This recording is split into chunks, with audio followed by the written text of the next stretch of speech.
Yo, it's your boy MrCV. I'm back with another special video. Also, I've got a vlog for you where I'm traveling to Oxford, which is where my former university was, which is Oxford Brookes. It's been a long time since I've been to Oxford actually, and last time I finished my university was back in 2016. Since then I've just been back and forth, but I've not really gone. This time I said let me just go and just see how Oxford is like. Listen, enjoy the rest of the video. So I started my journey by going through central London, which is actually quite tricky sometimes going to central London, because number one, there's a lot of traffic, and number two, you have to pay something called congestion charge, which has been increased to £15 per day. They are making a lot of money from that congestion charge.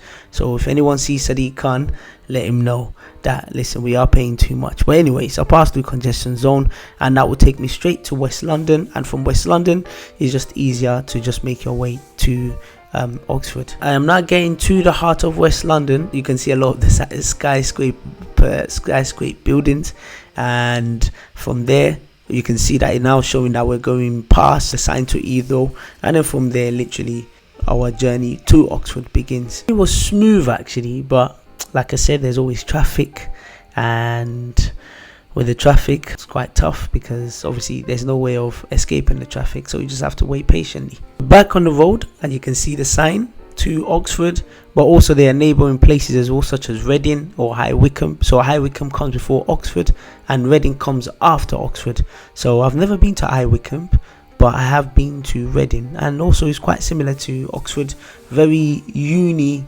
student friendly place. But I'm not sure about High Wycombe at all. Like I said, worst happened, it started to rain, and as I kept on driving, the rain got very bad, that it got very heavy, and it was quite difficult to see. So I dislike when it rains, to be honest with you. You have to keep a distance between other cars just in case of anything. We're just about to get to Oxford. The reason how I know is because this rock on the side is just the rock that you see before you get to Oxford, and you can see now the rain has fully cleared now, or is getting clearer. We're back to a smooth journey again, and in the next few minutes or so we'll get to Oxford. As we're approaching Oxford, we're just going past a place called Wheatley. So Wheatley is a village near Oxford, and it's a place where it's quite a small place. Also, Oxford Brookes has a campus in Wheatley, and it's quite isolated there actually. So if you have a campus there, it can be quite boring actually. So I was quite lucky where I lived in Oxford. It was quite central to everything, so it wasn't too difficult. So we finally managed to make it to Oxford, and I can tell because already I'm on the slip road. We're off the motorway basically. We're just a bit out of the city centre of Oxford, and a bus is coming up which is called the Oxford Tube. This bus is actually very important because most people that come to Oxford by bus, they either take the X90 or the Oxford Tube. When I was coming for university, obviously I didn't drive at that time, so obviously I was taking the X90 or the Oxford Tube. I prefer the X90 actually because the X90 has Wi-Fi, and it's just more easier journey as well for me. Another thing about the Oxford Tube stops a lot more than the X90, so it stops in a lot of places such as the village that I mentioned, Wheatley, but X90 just literally does a straight journey. Now in Oxford, and the first part we're gonna pass is a hospital, which I forgot the name, but hopefully once we pass it I'll remember the name. And this hospital was quite important to me because when I had my knee injury, this was the hospital that had my operation done, and it's one of, I think it is the biggest hospital in Oxford. I can't see the name of the hospital from the video because it's quite hard to see, but if you're really that interested, I'm sure you can always check online and check the name of the hospital. Next part where I'm going to is my first hall, actually is my hall of residence, and this is called Paul Kent Hall. Now this hall is where I stayed for my first year, and I stayed upstairs. I can't remember the name of the room, but next to where the bus stop is, you can see that there's a park, and that's the park we used to play football, especially a lot of the boys that we lived in the same hall with. I actually quite enjoyed my first year actually, especially the first 6 months. As we are approaching my hall of residence, so you can see they've built some new buildings on the side. My hall of residence is the right hand side, the old building, but the new buildings, they wasn't there when I was there, so I'm not sure what they are. So it was quite good. So off to my next stop, which is Wamford Halls. So Wamford Halls is a place where I lived for my second and third year. So I could have lived in a house with people, but sometimes it's just too much hassle. It was just better to just get accommodation from the university. It just makes life a bit easier, and also it's cheaper as well. You live with random people, which is sometimes can be a bit tough because obviously you don't know how they're like, but it is what it is, to be fair. As we are approaching the traffic lights, Wamford Hall is those houses that are on the sides or after the trees, so it's not, you can't really see it too much. It's a decent hall actually. We are now approaching my university, which is on the side. So this is the main university campus, which is in Headington. When I was there, it didn't look as brand new as it does now because they refurbished the whole place. So you can see the sign of my university, Oxford Brookes, which I'm very proud of. Normally, when you say to people you go to Oxford, they automatically think it's only Oxford University that you go to, but Oxford Brookes is also there too. And I remember when I first got into university, my mom was telling everybody that I go to Oxford, but no, that's incorrect. That's a lie.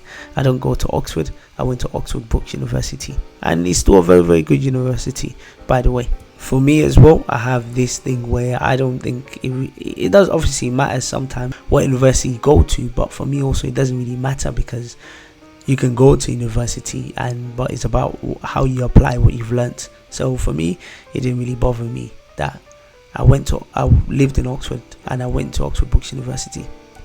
We're just heading down to a place I worked in. So I worked in this place called Cafe Central. Also, it's been modified because it didn't look like this when I was working there, when I was back at university. So it was quite interesting working there because I worked 2.5 years there.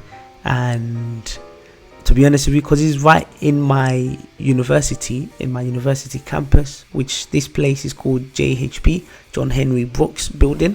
So sometimes I'll finish my lectures upstairs and I'll be downstairs making coffee to the same lecturer that just taught me. And sometimes people are wondering like, oh, how did you make it to uni? Because most of the time obviously they see me working there. And because I was in second year and third year when I was working there, that meant a lot of the time we have a lot of time off because we only go to uni for about 2-3 days a week, and then we have the rest of the days off. So obviously within those days off, I just use it to work, obviously complete my work as well. It was a long time working there. Another thing I wanted to mention, when I did finish my university, they offered me a job there. I turned it down because for me, I didn't go uni to study for 3 years and then just end up doing that. I wanted to utilize my degree, and I'm glad I decided to choose that.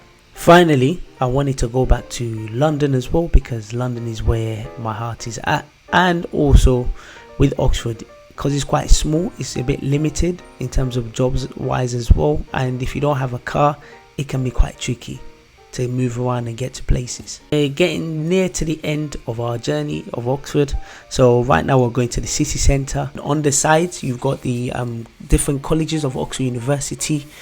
Oxford is a very, very nice place. It's a bit quiet at this moment because when I went it was more of the evening, so it's very quiet, but normally in the summer Oxford is a very, very busy city.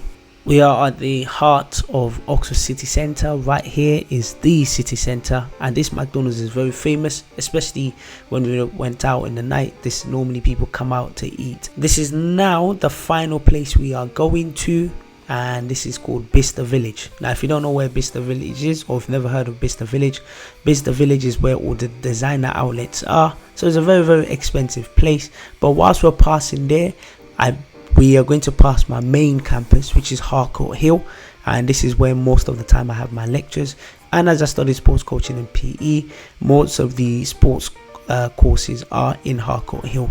But yes, we are getting to Bicester Village now, and trust me, if you don't have money or you don't carry serious cash there, trust me, you're not buying a lot of things there. So if I'd suggest that if you are going to go to Bicester Village, take serious cash with you to make sure that you can buy something basically. So you can see we just got to Bicester Village. This is just one of the shops, and I've just come to these glasses shops. You can see that I'm feeling myself, I'm looking good, and you can see that the glasses suit me, but just that glass I'm wearing, that's £450. Wow, That's a lot of money. But like I said, if you don't hold serious cash like that, or money wise, you're not holding serious money, we're talking about 1,000, 2,000 plus, trust me, things there are very, very expensive. Obviously myself, I just went there more for sightseeing, so I didn't really go there to go buy anything, but I'm just telling you how expensive things are there. So I'm done for the day. I'm now on my way back home. Again, it started raining, but obviously this time I'm on my way back home, and that's my day done with Oxford. And like I say, thank you guys for watching this video. I should be definitely doing more vlogs as well, because I do drive around and travel around some parts of the UK. So definitely when I do the traveling, I will be making sure I vlog it as well. Until next time, make sure you check out your boy MrCV and keep supporting the channel.